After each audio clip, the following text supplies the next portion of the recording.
গণ অধিকার পরিষদের সম্মানিত সভাপতি ও ঢাকসুর সাবেক ভিপি নুরুল হক নূর ভাই, গণ অধিকার পরিষদের বিপ্লবী সাধারণ সম্পাদক রাশেদ খান ভাইয়ের পক্ষ থেকে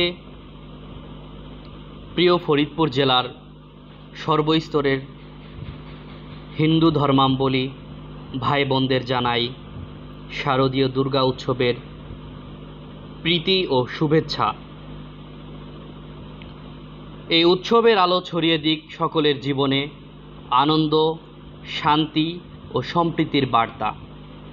ধর্ম বর্ণ নির্বিশেষে জেগে উঠুক মানবতার জয়, মুছে যাক অন্যায়, অত্যাচার ও বৈষম্যের অন্ধকার।